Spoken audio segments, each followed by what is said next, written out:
ETF index mutual funds నేర్చుకుని stock మార్కెట్లో రాణించాలనుకుంటున్నారా? వెంటనే ఈ నెంబర్కి కాల్ చేయండి.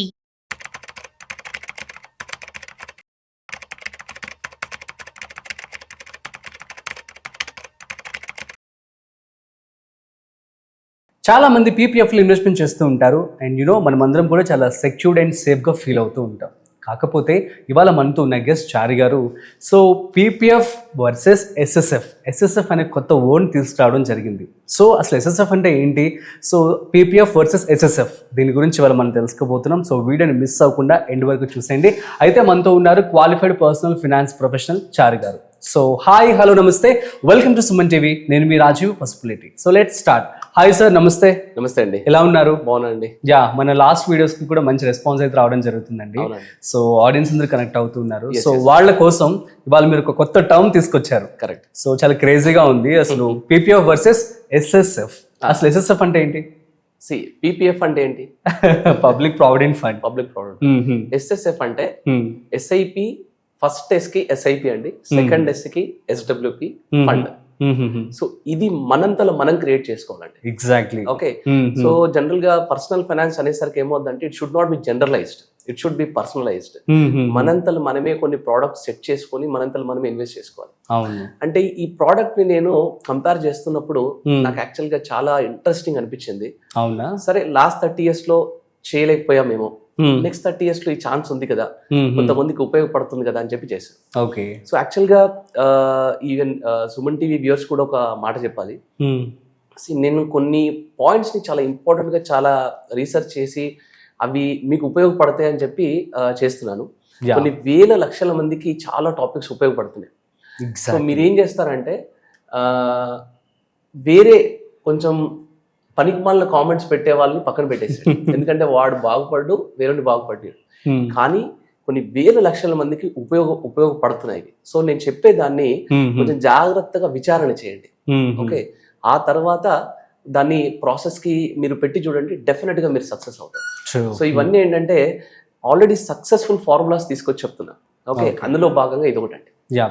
సో ఒక పబ్లిక్ ప్రావిడెంట్ ఫండ్ అనేది ఒక 10-15 years బ్యాక్ వరకు చాలా మందికి, కొన్ని సంవత్సరాల నుండి, ఒక 30-40 years నుండి ఆ పర్టికులర్ పీపీఎఫ్ అనే ప్రోడక్ట్ అనేది చాలా వాళ్ళకి చాలా ఇష్టమైన ప్రోడక్ట్ ఉండే.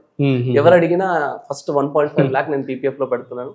ఇన్ఫాక్ట్ లాస్ట్ 5-6 years వరకు కూడా, ఇప్పుడు కొంచెం తగ్గింది, బట్ అప్పటి వరకు కూడా. సో ఇలాంటి సెగ్మెంట్ ని ఒకవేళ లాస్ట్ 30 years లో ఒక 15 year బ్రేకప్ తో గనక నేను చెప్పిన ఎస్ఎస్ఎఫ్ కాన్సెప్ట్ తో గనక వీళ్ళు చేసి ఉంటే, ఆ దాంట్లో గనక కంపేర్ చేసి ఉంటే ఎలా ఉండేది అనేది ఒక చిన్న ఎక్స్పెరిమెంట్ లాగా చేశానండి. అయితే ఈ జర్నీ 1995 నుండి 2025 వరకు ఎగ్జాక్ట్లీ ఇవాళ వరకు తీసుకుందాం. అంటే 30 years. ఈ 30 years లో ఫస్ట్ 15 years బ్రేకప్ అండి. 1995 నుండి 2010 వరకు. ఈ 15 years లో ఎవరైనా 1.5 lakhs పీపీఎఫ్ ఏంటంటే పర్ హెడ్ 1.5 lakh వరకు క్యాపింగ్ ఉందండి. So maximum 1.5 lakh per year invest చేసుకుంటూ 15 years చేస్తే మనకి పబ్లిక్ ప్రావిడెంట్ ఫండ్ లో 1995 నుండి అరౌండ్ 2000 వరకు అప్రాక్సిమేట్లీ 12% ఇంట్రెస్ట్ రేట్ ఉండేనండి. అప్పుడు చాలా ఎక్కువ ఉండే. తర్వాత 10 కి పడింది. 2000 ఇయర్ నుండి 2010 వరకు 10.8 కి తగ్గిపోయింది అనమాట. సో నేనేం చేశానంటే యావరేజ్ గా దీన్ని 15 years కి 1995 నుండి 2010 వరకు 15 years కి అరౌండ్ ఒక 10% యావరేజ్ రిటర్న్ తీసుకున్నానండి. తీసుకుంటే ఏం జరిగిందంటే 95 నుండి 1.5 lakh కన్సిస్టెంట్ గా ఇన్వెస్ట్ చేసిన వాళ్ళకి ఆ 15 years లో at the rate of 10% compounding return 52 lakhs అయిందండి అప్రాక్సిమేట్.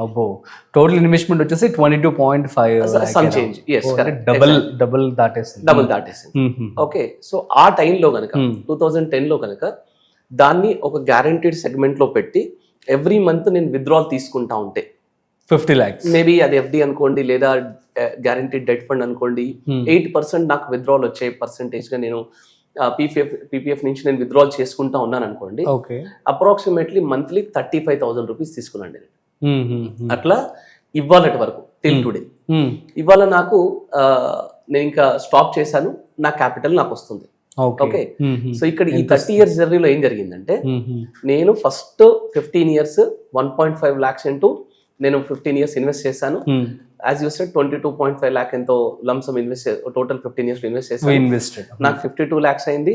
ఎవ్రీ మంత్ నేను 35,000 per month తీసుకున్నాను. ఇవాళకి నేను నా క్యాపిటల్ విత్డ్రా చేసుకుందామంటే నాకు వచ్చింది 52 lakhs నా క్యాపిటల్ నాకు వచ్చేసిందండి. అంతే, అది మళ్ళీ ఇంకా పెరగలేదు. అంతే, పెరగలేదు. ఎందుకంటే ఇట్స్ గ్యారెంటెడ్ సెగ్మెంట్ కాబట్టి. ఓకే ఓకే, ఒకవేళ ఇలాంటి పీపీఎఫ్ ని 30 years నుండి మన ఇండస్ట్రీలో చాలా మ్యూచువల్ ఫండ్స్ ఉన్నాయండి. 1995 నుండి బిర్లా వాళ్ళు ఉన్నారు, హెచ్డిఎఫ్సి వాళ్ళు ఉన్నారు, యూటీఐ వాళ్ళు ఉన్నారు, రిలయన్స్ నిపాన్ వాళ్ళు ఉన్నారు, వీళ్ళంతా ఉన్నారు. ఒకవేళ ఆ టైంలో ఉన్న ఈక్విటీ ఫండ్స్ తో కనుక వీళ్ళు ఇదే సిస్టమ్ చేసి ఉంటే ఏం జరిగింది అనేది నేను ఒకసారి ఒక చిన్న ఎక్స్పెరిమెంట్ చేసి చూసానండి. ఇక్కడ నేను ఫండ్ నేమ్ చెప్పను, ఎందుకంటే మీరు ఏ ఫండ్ అయినా తీసుకోవచ్చు. ఇప్పుడు నేను చెప్పిన 4-5 కంపెనీస్ నుంచి ఏ ఫండ్ అయినా తీసుకోవచ్చు. దాదాపు అన్ని ఫండ్స్, ఇన్ఫాక్ట్ ఇప్పుడు నేను చెప్పే ఫండ్ కంటే కూడా ఎక్కువ రిటర్న్స్ ఇచ్చిన ఫండ్సే ఉన్నాయి. ఇంకా నేను యావరేజ్గా వచ్చిన రిటర్న్ వచ్చిన ఫండ్ తీసుకున్నాను. ఓకే, అయితే same 1995 to 2025 journey, same 1.5 lakh per year, same 15 years breakup అండి, ఎవ్రీథింగ్ సేమ్. ఓకే, అయితే నేను చెప్పే ఫండ్లో ఏం జరిగిందంటే సేమ్ 1.5 lakh అంటే 12,500 per month SIP first 15 years కట్టుకుంటూ వస్తే 2010కి వచ్చేసరికి ఆ పర్టికులర్ ఫండ్ లో 3 crores అయిందండి. 3 crores చేంజ్ అయింది, బట్ 3 crores చెప్తున్నాను. ఓకే, అక్కడ ఎంత అయింది పీపీఎఫ్ లో? జస్ట్ సేమ్ 52 lakhs అయింది. ఆ టైంకి వచ్చేసరికి 2010 52 lakhs అయింది. ఇక్కడ ఎంత అయింది? 3 crores అయింది. ఓకే, ఇప్పుడు మనకి మ్యూచువల్ ఫండ్ లో ఎస్ఐపి స్టాప్ చేసాము 2010 లో, అక్కడి నుంచి విత్డ్రావల్ స్టార్ట్ చేసాం. ఇక్కడ కూడా సరే సేమ్ 8% విత్డ్రావల్ అనుకోండి. 8% విత్డ్రావల్ ఆన్ 3 crores ఎంత అయింది? మంత్లీ 2 lakhs తీసుకుంటున్నాం మనం ఇక్కడ. మంత్లీ 2 lakhs తీసుకుంటున్నాం. 2010 నుండి ఇవాళటి వరకు కూడా పర్ మంత్ 2 lakhs విత్డ్రా చేసిన తర్వాత కూడా కార్పస్ అప్రాక్సిమేట్లీ 8.02 crore అయిందండి. 8 crores దాటిపోయింది. ఓకే, సో ఇక్కడ ఏమవుతుందంటే ఇది లాస్ట్ 30 year జర్నీ అండి. పీపీఎఫ్ లో ఎంత అయింది? 52 lakhs, monthly withdrawal 35,000 per month. ఇప్పుడు ఇవాళకి వచ్చేసరికి నాకు ఆ 52 lakhs బ్యాక్ వస్తుంది. అదే నేను SSF SIP first 15 years, SWP second 15 years fund పెట్టుకుంటే నాకు మంత్లీ విత్డ్రావల్ కూడా 2 lakhs వస్తుంది. అండ్ ఇవాళకి వచ్చేసరికి అది 8 crores దాటిపోయింది అనమాట. ఓకే, ఈ ఓవరాల్ గా మనం ఇన్వెస్ట్ చేసింది ఎంత? మాక్సిమం ఫస్ట్ 15 years లో 12,500 per month into 15 years invest చేసాం. సో ఇక్కడ ప్రేక్షకులు వచ్చే క్వశ్చన్ ఏంటంటే మనం పీపీఎఫ్ తో ఎస్ఐపిస్ ని కంపేర్ చేయద్దు కదా అని అంటారు. ఓకే, ఫస్ట్ ఆఫ్ ఆల్ ఏంటంటే అది డెట్ సెగ్మెంట్ అయి ఉండొచ్చు, ఇది ఈక్విటీ సెగ్మెంట్ అయి ఉండొచ్చు. మీకు 15 years టైం ఉన్నప్పుడు మీరు ఈక్విటీ సెగ్మెంట్ ఎందుకు చూడట్లేదు? ఓకే, మీకు ఇన్ఫ్లేషన్ బీట్ చేసే రిటర్న్స్ ఉన్న ప్రోడక్ట్ మీరు ఎందుకు చూడట్లేదు? సో లాస్ట్ 30 years లో అయిపోయింది.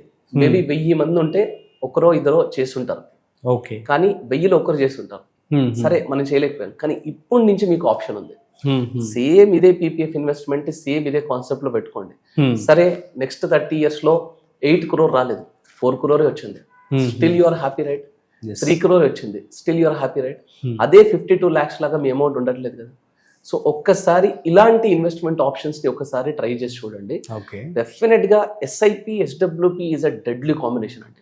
హానెస్ట్లీ స్పీకింగ్, నేను ఇదే ఎస్ఐపి ఎస్డబ్ల్యూపి కాంబినేషన్ ని చిల్డ్రన్ ఎడ్యుకేషన్ కి నేను చెప్పాను. ఇదే ఎస్ఐపి ఎస్డబ్ల్యూపి కాంబినేషన్ ని ఒక కారు కొనుక్కోవడానికి నేను చెప్పాను. ఇదే ఎస్ఐపి ఎస్డబ్ల్యూపి కాంబినేషన్ ని రిటైర్మెంట్ కి చెప్పాను నేను. మళ్ళీ ఇదే ఎస్ఐపి ఎస్డబ్ల్యూపి కాంబినేషన్ నేను పీపీఎఫ్ తో కంపేర్ చేసి చెప్తున్నాను. అంటే ఇన్నిసార్లు ఎస్ఐపి ఎస్డబ్ల్యూపి కాంబినేషన్ ని నేను ఎస్ఎస్ఎఫ్ అనే ఒక ప్రోడక్ట్ లాగా తీసుకొచ్చి చెప్తున్నానంటే దీంట్లో ఎంత రీసెర్చ్ చేశారు సీరియస్లీ అండి. ఎందుకంటే ఎస్ఐపి అనేది మనము ఒక బేస్ లెవెల్ నుంచి రూట్ లెవెల్స్ నుంచి కన్స్ట్రక్ట్ చేసుకుంటూ వెళ్తున్న బిల్డింగ్ లాంటిది. ఓకే, అది చాలా స్ట్రాంగ్ బిల్డింగ్. అది మనము ఒక 15 years ఎస్ఐపి బిల్డ్ చేసిన తర్వాత దాంట్లోంచి విత్డ్రావల్ మనం కొంచెం ఎక్కువ పర్సెంటేజ్ పెట్టినా, అదే ఫండ్స్ లోంచి విత్డ్రావల్ పెట్టినా, ఈక్విటీ ఫండ్స్ లోంచి విత్డ్రావల్ పెట్టినా మనకు చెక్కు చెదరకుండా ఉంటది అనమాట. అది కొన్ని తరతరాలుగా, అంటే అందుకని ఒకసారి ఒక వీడియో చేశానండి నేను, SIP is your third child అని చెప్పి చేశాను. ఇద్దరు పిల్లల్ని ఎలాగైతే అంటున్నారో అట్లా 3వ చైల్డ్ మీ ఎస్ఐపిని పెట్టుకోండి అని చెప్పాను. అవును, మనమే చేసాం. ఎగ్జాక్ట్లీ. సో అది థర్డ్ చైల్డ్ అయినప్పుడు మనకి ఫ్యూచర్ అంతా కూడా అద్భుతంగా ఉంటుందని చెప్పారు. So SIP SWP combination is a very good combination. Okay. అందుకే దాన్ని నేను పీపీఎఫ్ తో కంపేర్ చేసి చూపించానండి. ఇక్కడ పీపీఎఫ్ ని తక్కువ చేసి చూపించడం గురించి కాదు ఇక్కడ, కానీ ఎస్ఐపి ఎస్డబ్ల్యూపి అనేది గుడ్ కాంబినేషన్ చెప్పడానికి కంపారిజన్ తో చెప్పాను. యా, సూపర్ అండి, thank you so much. So guys అర్థమైంది కదా, సో పీపీఎఫ్ వర్సెస్ ఎస్ఎస్ఎఫ్ అంటే nothing but SIP plus SWP. So చాలా చక్కగా వివరించారు చారి గారు. That's it. సో మరొక ఇంట్రెస్టింగ్ కాంటెంట్ తో మళ్ళీ కలుద్దాం. అంతవరకు చూస్తూనే ఉండండి సుమన్ టీవీ.